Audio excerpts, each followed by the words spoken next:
Hello बच्चों, कैसे हैं आप? उम्मीद करती हूँ आप बढ़िया और एकदम मजे में होंगे। तो आइए बच्चों, आज के अध्याय में हम पढ़ने वाले हैं अनुच्छेद लेखन। अनुच्छेद अर्थात किसी भी विषय में कुछ वाक्यों में मन के भाव या विचार लिखना अनुच्छेद लेखन कहलाता है। अनुच्छेद निबंध का ही छोटा रूप होता है। निबंध में जो बातें विस्तार पूर्वक उदाहरणों के माध्यम से स्पष्ट की जाती हैं, अनुच्छेद में वही बातें संक्षेप में लिखी जाती हैं। अर्थात अनुच्छेद में किसी विषय के केवल मुख्य बिंदुओं की ही चर्चा की जाती है, क्योंकि इसमें अधिक विस्तार करने का स्थान नहीं होता। तो बच्चों, अनुच्छेद लिखते समय हमें निम्न बातों का ध्यान रखना चाहिए। कौन सी हैं वो बातें? आइए उन्हें जान लेते हैं। जैसे कि अनुच्छेद के विषय में अच्छी तरह से विचार करके मुख्य बिंदुओं को लिख लेना चाहिए। अनुच्छेद के मुख्य बिंदुओं के आधार पर छोटे छोटे वाक्यों में विचार प्रकट करने चाहिए। अनुच्छेद लिखते समय सदैव सरल और व्यवहारिक भाषा का ही प्रयोग करना चाहिए और अनुच्छेद लिखते समय उदाहरण, पक्ष विपक्ष तथा तर्क वितर्क से बचना चाहिए। अनुच्छेद लिखकर एक बार अवश्य पढ़ना चाहिए, अर्थात इसके अंदर जो भी त्रुटियां हो आप उन्हें पढ़कर एक बार सुधार लें। आइए कुछ विषयों पर अनुच्छेद पढ़कर समझ लेते हैं कैसे लिखना है इन्हें। तो हमारा पहला विषय है अनुच्छेद लेखन के लिए हमारी अंतर्दृष्टि। तो हमारा अनुच्छेद यूं होगा इसके लिए, यह संसार पाप पुण्य गुण अवगुण भलाई बुराई आदि से भरा पड़ा है। यहाँ जिसका अंतर्मन जैसा है उसे सब वैसा ही दिखाई देता है। यदि कोई व्यक्ति अच्छा है तो उसे बुराई ढूंढने पर भी नहीं मिलती, और यदि वह बुरा है तो उसे अपने चारों ओर बुराई ही बुराई नजर आती है। एक उदाहरण प्रस्तुत है। एक मजदूर व्यक्ति पूरे दिन मेहनत करने के बाद थक कर एक पेड़ के नीचे सो गया। तभी एक चोर उधर से निकला। उसने मजदूर को सोया हुआ देखकर कहा, यह तो कोई मेरा ही बंधु है जो कामयाब ना होने पर सो गया। कुछ देर बाद उधर से एक शराबी निकला। उसने कहा, उफ, इतनी पी गया है कि तन बदन का होश भी नहीं रहा। अंत में एक सन्यासी उधर से निकला और उस सोए हुए व्यक्ति को देखकर बोला, शायद कोई पहुंचा हुआ महात्मा है जो भयमुक्त होकर निष्प्रंथ जीवन का आनंद ले रहा है। बताइए वह व्यक्ति कौन था, चोर, शराबी या महात्मा? वास्तव में यही है अंतर्दृष्टि का भेद। जिसकी दृष्टि जैसी थी उसे वह व्यक्ति उसी रूप में दिखाई दे रहा था।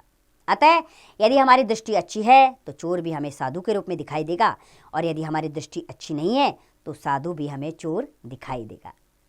अगला अनुच्छेद लेखन के लिए हमारा विषय है बच्चों, जय जवान जय किसान। यूं शुरू होगा हमारा अनुच्छेद। पंडित जवाहरलाल नेहरू की मृत्यु के बाद श्री लाल बहादुर शास्त्री को भारत का प्रधानमंत्री बनाया गया। इन्होंने अपनी अद्भुत कार्यशैली और अदम्य दृढ़ता का परिचय देते हुए भारत को सबसे पहले नारा दिया, जय जवान जय किसान। यह नारा उन्होंने भारत पाक युद्ध के समय दिया था। इसके अनुसार देश की प्रगति में जवान और किसान दोनों का ही अहम योगदान होता है। यहाँ एक और जवान देश की सीमाओं के प्रहरी बनकर देश की स्वतंत्रता की रक्षा करते हैं, वहीं दूसरी ओर किसान खेतों में अन्न उगाकर लोगों का भरण पोषण करते हैं। इस तरह दोनों का कार्य अलग अलग होते हुए भी एक दूसरे का पूरक है।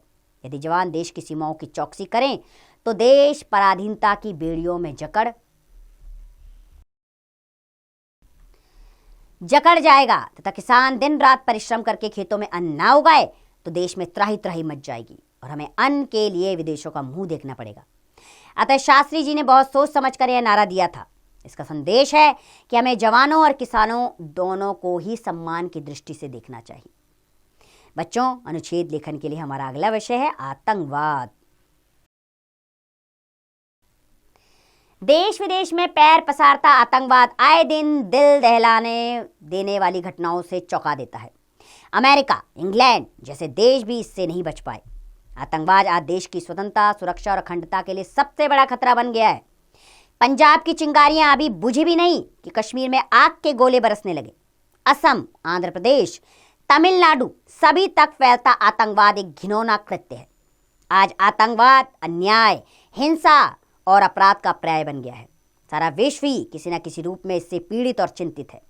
परंतु आश्चर्य है कि आतंकवाद के विरोध में बढ़ चढ़कर बोलने वाले देश ही उसे बढ़ावा देते हैं। आतंक हम में से ही कुछ लोगों ने मचाया है, तो उसका समाधान भी हमारे हाथ में है। इस कार्य के लिए ना तो कोई सेना चाहिए, ना ही कोई दल बल। गौतम, गांधी, नानक, लिंकन, नेल्सन जैसे लोगों का दिशा निर्देश चाहिए। युवकों की मानसिकता को बदलना होगा ताकि वे आतंकवाद का मार्ग ना चुने।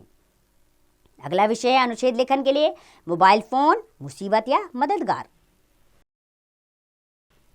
अनुच्छेद इस तरह लिखना प्रारंभ करेंगे हम।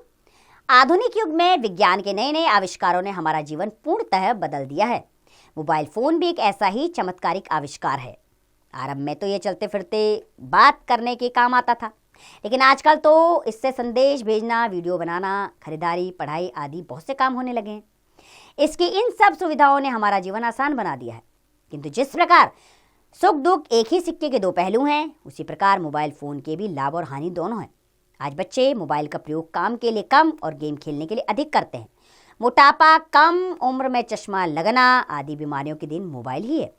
अधिक समय मोबाइल पर बिताने के कारण लोगों के पास दोस्तों, रिश्तेदारों को तो छोड़िए, परिवार तक के लिए समय नहीं बचा है।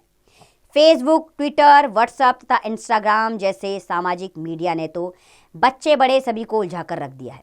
हमें ध्यान देना होगा कि मोबाइल फ़ोन का प्रयोग कब और कितना करें, ताकि वह मुसीबत नहीं सहायक बने। तो बच्चों, ये हमने अनुच्छेद पढ़े। आपके अभ्यास के लिए इस अध्याय को एक बार दोहरा लेते हैं। किसी भी विषय पर कुछ वाक्यों में मन के भाव या विचार लिखना अनुच्छेद लेखन कहलाता है। अनुच्छेद के विषय पर अच्छी तरह से विचार करके मुख्य बिंदुओं को लिख लेना चाहिए। अनुच्छेद लिखते समय सदैव सरल और व्यवहारिक भाषा का प्रयोग करना चाहिए। तो बच्चों, मुझे उम्मीद है अनुच्छेद लेखन आपको समझ में आया होगा। आप भी कोई भी विषय लीजिए और उस पर अनुच्छेद लेखन का प्रयास कीजिए, रोज कीजिए। इससे आप इसमें दक्ष हो पाएंगे। अब इसका अभ्यास कार्य स्वयं कीजिए।